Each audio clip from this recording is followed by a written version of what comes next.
আসসালামু আলাইকুম। আশা করি তোমরা সবাই অনেক ভালো আছো। আমার আলোচনা আজকে করব খুবই গুরুত্বপূর্ণ একটা ক্লাস ইংলিশের জন্য, এবং যারা ইংলিশ শিখতে আগ্রহী, অর্থাৎ যে স্টুডেন্টগুলো ইংলিশ শিখতে চাও। English is not a hard subject. If you learn to English, you have to follow some rules and some statistics that can help you in every step what you want to do in your life with English conversation. So most importantly, একটা ইংরেজির মোটামুটি 8টা বিষয় আমাদের subject হতে পারে। অর্থাৎ আমরা যদি একটা সাবজেক্টকে গঠন করি, তাহলে অবশ্যই তোমাকে কি করতে হবে, 8টা বিষয়কে মনে রাখতে হবে, অর্থাৎ সাবজেক্টের জায়গায়। এটা খুবই গুরুত্বপূর্ণ বিষয়। আমাদের সবসময় কি করতে হয়, ইন সেন্টেন্সের সাবজেক্ট তৈরি করতে হয়। তো সাবজেক্ট তৈরি করার সময় আমাকে 8টা বিষয় সবসময় মনে রাখতে হবে। যেমন 1 নম্বর আমাদের কি বসে, নাউন বসে।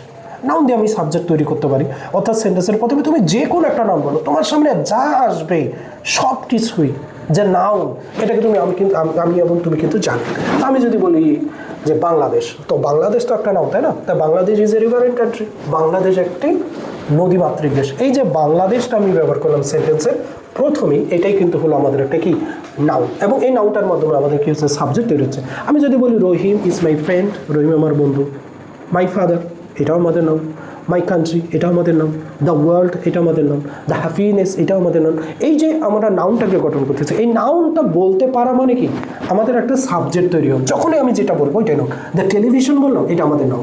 দ্য রুম বললাম, এটা আমাদের নাম। দ্য রোড বললাম, এটা আমাদের নাম। অর্থাৎ যা তুমি দেখতে পাবে, যা তুমি অনুধাবন করতে পারবেন, প্রত্যেকটা কী হবে, নাউন হবে। তাহলে আমাদের 2 নম্বর হচ্ছে নাউন ফেস ব্যবহারে। তো নাউন ফেস কি, আমরা জানি যে ফেসের গুরুত্বপূর্ণ ক্লাসের মধ্যে আলোচনা হচ্ছে যে ফেসটা আসলে কি, এটা মনে রাখা দরকার যে একটা একটা করে ওয়ার্ড যদি আমাদের সেন্টেন্সের মধ্যে ব্যবহার হয়, তাহলে সেটাকে কিন্তু আমরা পার্ট অফ স্পিচ বলি। অবশ্যই মনে রাখা দরকার।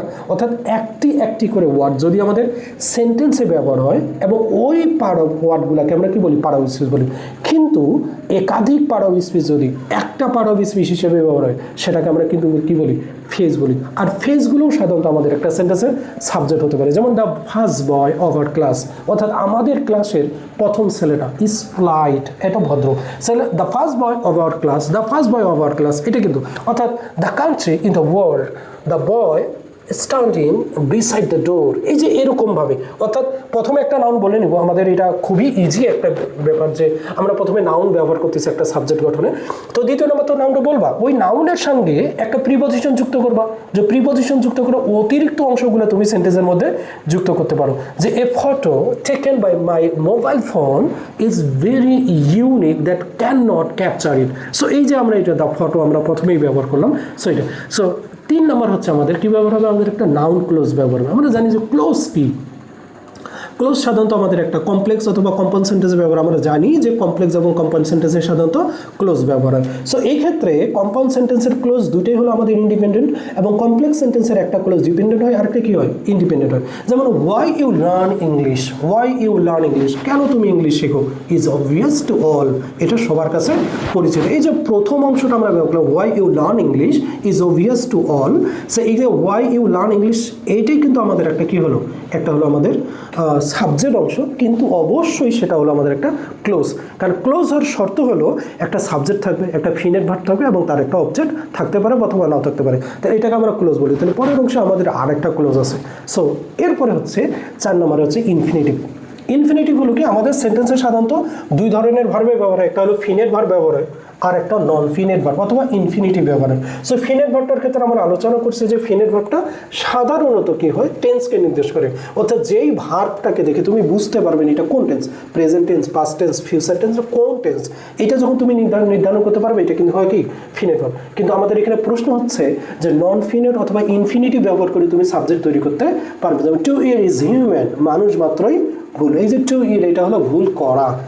To go to school regularly is must of a student. So এই যে আমাদের to go to school regularly, এটা কিন্তু আমরা সেন্টেন্সের সাবজেক্ট গঠন করতে পারি। অর্থাৎ সাবজেক্ট গঠনের ক্ষেত্রে টু প্লাস মূল ভার্বটা জরুরি, আমি ব্যবহার করতে পারবো। এরপর ইনফিনিটিভ ফেজ, তাহলে ইনফিনিটিভ হচ্ছে কি, টু প্লাস মূল ভার্ব, ভার্বের আইনজি যোগ, এরকম। সো ইনফিনিটিভ ভার্ব যেটা আছে, আমরা জানি যে ভার্বের অবজেক্ট থাকে, তাই না? তো ভার্বের যে অবজেক্ট থাকে, এই ভার্বের অবজেক্টটা মিলে কিন্তু আমাদের কি হয়, অবশ্যই আমাদের ইনফিনিটিভ ফেজ হয়। সো ইনফিনিটিভ ফেজ কি, যে ভার্বের সাথে যে অবজেক্টটা থাকে সেটাকে আমাদের ইনফিনিটিভ ফেজ বলে। তো to walk in the morning, সকালবেলা হাঁটা, ইজ গুড ফর হেলথ, এটা স্বাস্থ্যের জন্য ভালো। এই যে আমরা ব্যবহার করলাম to walk in the morning is good for health, সকালবেলা হাঁটাটা স্বাস্থ্যের জন্য ভালো। এরপর হচ্ছে জিরান। জিরান কি?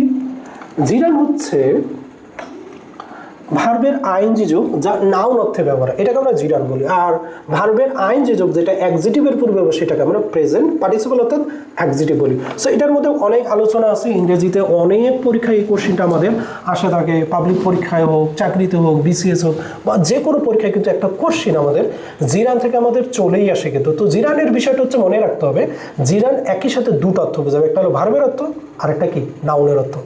আর যদি সেটা আবার নাউনের পূর্বে বসে মডিফাই করে, তাহলে সেটা কি হবে? অ্যাডজেক্টিভ। আর জিরান শুধুমাত্র একটা সেন্টেন্সে নাউন আকারে ব্যবহার হবে। আর জানি তো নাউন আমাদের কি হয়? সেন্টেন্সের সাবজেক্ট হয়। যেমন teaching is a demanding profession. Teaching is a demanding profession. তো টিচিং মানে কি? শিক্ষা দাও, এটা একটা চাহিদা পেশা, অনেক বেশি চাহিদা, ডিমান্ডিং আর কি, মূল্যবান। এরপর হচ্ছে জিরান্ডিয়াল ফেজ। তো আমরা কি দেখলাম? জিরান তো এটা ভার্বের আইনজি যোগ, তাই না?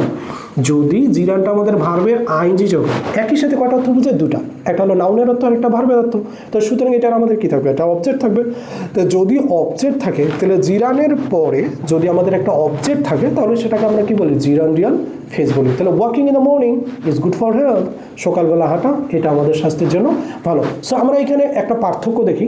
5 নম্বরে আমাদের হচ্ছে ইনফিনিটিভ ফেজ, আর 7 নম্বর হচ্ছে আমাদের জিরান্ডিয়াল ফেজ। তো 5 নম্বর এবং 7 নম্বরের মধ্যে পার্থক্যটা কি? এটা টু ওয়াক, এটা ওয়াকিং, দুটাই কিন্তু একই রকম। তাহলে দুইটাকেই আমরা জিরান্ডিয়াল ফেজ বলতে পারি, কিন্তু বৈশিষ্ট্যগতভাবে ভার্বের আইএনজি যোগ হলেই সেটাকে আমরা জিরান বলি, আর টু প্লাস মূল ভার্ব হলে এটাকে আমরা কি বলি? ইনফিনিটিভ বলি। তাহলে ইনফিনিটিভ একটা, আর এটা জিরান্ডিয়াল ফেজ আমাদের একটা। ওকে, এরপর হচ্ছে 8 নম্বর কি? প্রোনাউন, অর্থাৎ নাউনের পরিবর্তে যত সকল আমাদের প্রোনাউনগুলো আছে, এটাকে আমরা কি বলি?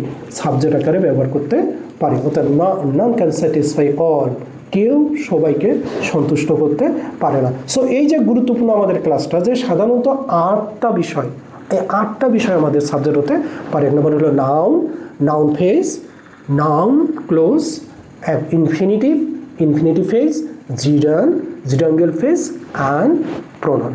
ওকে, থ্যাংক ইউ। দেখা হচ্ছে পরবর্তী ক্লাসে।